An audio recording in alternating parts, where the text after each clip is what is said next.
ওরে প্রেসারে রাখো, ও রান্না পাইলে একটা মার দিবে, একটু শোল্ডারটা ইউজ করো। লিটনের কথায় শোল্ডার ইউজ করে পরের বলে উইকেট আদায় করে নিলেন মেহেদী হাসান মিরাজ। দারুণভাবে ফাঁদে ফেলে আউট করলেন প্রতিপক্ষ ওপেনারকে, দিলেন বুদ্ধিমত্তার পরিচয়। লিটনের কথায় মিরাজের উইকেট তুলে নেওয়ার সেই ঘটনা নিয়ে বিস্তারিত জানবো রিপোর্টে।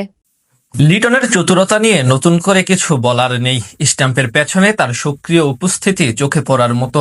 বিশেষ করে বোলারদের পরামর্শ দিয়ে উইকেট আদায় করার দিক থেকে বেশ পটু তিনি। এবার পাকিস্তানের বিপক্ষে দেখা গেল আরো একবার দারুণভাবে মিরাজকে দিয়ে প্রতিপক্ষ ওপেনারকে ফাঁদে ফেললেন তিনি। প্রথমে তার দুর্বলতা বের করে সেই অনুযায়ী বোলিং করতে বলেন মিরাজকে, আর টাইগার স্পিনার সেই কথা শুনে আউট করলেন আজান আওয়াইসকে।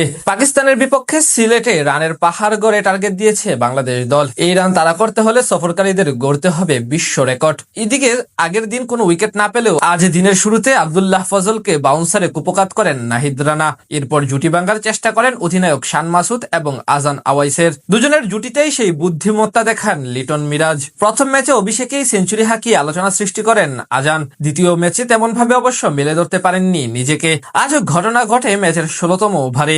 সেখানে তৃতীয় বলে শান মাসুদ সিঙ্গেল নিয়ে আজানকে স্ট্রাইকে পাঠান। তখন উইকেটের পেছন থেকে মিরাজকে উদ্দেশ্য করে লিটন বলতে থাকেন, ও ঝাড়ু মারতে পারে না, ওরে ব্যাকফুটে রাখ, ওরে প্রেসারটা রাখ, ও রান না পাইলে বড় একটা মাইরা দিবে। প্রেসারটা রাখ, ও রান না পাইলে বড় একটা মাইরা দিবে। এর মানে লিটন মিরাজকে বোঝাচ্ছিলেন আজানকে বাম পায়ের বরাবর বল করতে, যেটা তার উইক জোন। সাথে এটা বলে দিয়েছেন যে সে ঝাড়ু মারতে পারে না, মানে সুইপ শট খেলতে পারে না। ঠিক পরের বল করার সময় দেখা যায় লিটন পুনরায় মিরাজকে বলেন, টু গুড, একটু শোল্ডারটা ইউজ করো। টু গুড মিরাজ, একটু শোল্ডারটাকে ইউজ করো। সেই কথা অনুযায়ী ঠিক এক বল পরেই মিরাজ আজান আওয়াইসকে অফ স্ট্যাম্পের উপর বল করে একটু টার্ন রেখে পায়ের উপর ডেলিভারি রাখেন। সেটি ডিফেন্স করতে গিয়ে বলের লাইন মিস করলে এলবিডব্লিউর ফাঁদে পড়েন এই ব্যাটার।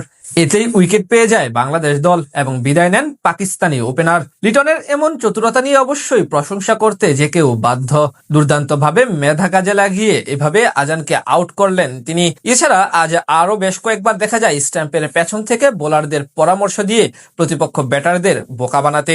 আধুনিক ক্রিকেটে একজন উইকেট কিপারকে মূলত এমন স্মার্টই হতে হয় যিনি ব্যাটারদের মাইন্ড রিড করতে পারবেন, বোলারদের ছোট ছোট উপদেশ দিতে পারবেন। সেটি আজ করে দেখালেন লিটন কুমার দাস।